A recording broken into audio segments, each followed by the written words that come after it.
Hello everyone. आज हम और एक इम्पॉर्टेंट टॉपिक पे बात करेंगे, that is scope of school management. जो स्कूल मैनेजमेंट का स्कोप है ये काफ़ी ज़्यादा वास्ट है, बिकॉज़ हर कोई वो एक्टिविटी जो एक स्कूल में होती है ताकि हम इम्प्रूव करें क्वालिटी ऑफ एजुकेशन को, उसमें फॉर एग्जांपल इंक्लूड होता है जो भी हम लर्निंग मटेरियल अपने स्टूडेंट्स को प्रोवाइड करेंगे, जो भी वहाँ पे टीचिंग नॉन टीचिंग स्टाफ है, या बाकी वो सब रिसोर्सेज जिसकी वजह से एक स्कूल ऑर्गेनाइजेशन हमें बेटर आउटकम देता है। ये सारा फॉल होता है स्कोप ऑफ स्कूल मैनेजमेंट की जब हम बात करते हैं। मोर ओवर हम कह सकते हैं स्कूल में जो भी एक्टिविटी होती है जो कंसर्न होती है with the education of the child, वो सब इंक्लूड होता है जब हम स्कोप ऑफ स्कूल मैनेजमेंट की बात करते हैं। वन बाय वन डिस्कस करेंगे स्कोप ऑफ स्कूल मैनेजमेंट। उसमें सबसे पहला आता है सेटिंग द स्टैंडर्ड्स। अगर आप किसी भी स्कूल ऑर्गेनाइजेशन की बात करेंगे, उसमें बाज़ाब्ता कुछ अपने स्टैंडर्ड्स होते हैं, क्राइटेरिया सेट करके रखा होता है, कुछ नॉर्म्स होते हैं जो फॉलो करने होते हैं, जो भी वहाँ पे डील करता है एक स्कूल ऑर्गेनाइजेशन के साथ। अगर हम कुछ main components of a school की बात करेंगे तो उसमें आ जाते हैं students, teachers, faculty, non teaching staff, books, equipments, और we can say building as well. That means ये एक हेड ऑफ द इंस्टीट्यूशन की रिस्पॉन्सिबिलिटी है कि वो किस तरीके से स्टैंडर्ड्स को सेट करके रखेगा ताकि ये सब लोग जो है आपस में कोऑर्डिनेशन से काम करें, ताकि हमारा जो स्कूल है वो बेहतरीन आउटकम दे पाए। Another one is supervision by head of the institution. कल जब हमने बात की थी प्रिंसिपल्स के बारे में, उसमें हमने एक इम्पॉर्टेंट प्रिंसिपल पढ़ा, प्रिंसिपल ऑफ इवैल्यूएशन। हमने ये भी कहा था जितना प्रिंसिपल ऑफ इवैल्यूएशन इम्पॉर्टेंट है उतना ही प्रिंसिपल ऑफ प्लानिंग इम्पॉर्टेंट है।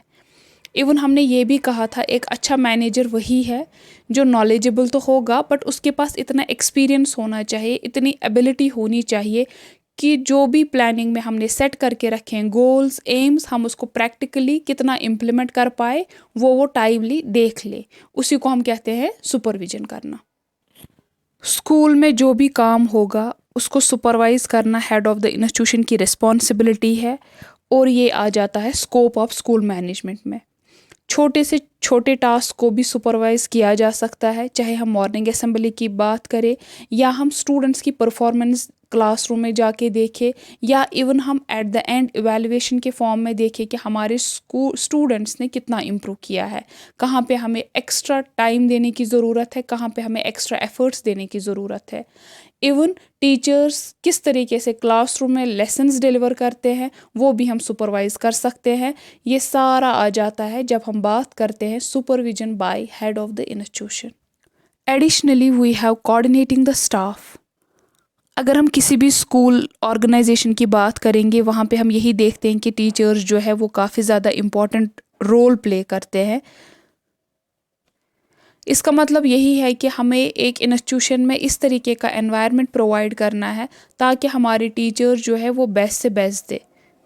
ये सब तब भी पॉसिबल है जब head of the institution acknowledge करेगा जो भी टीचर्स बेहतरीन काम करते हैं ताकि उनका स्कूल जो है वो डेवलप हो।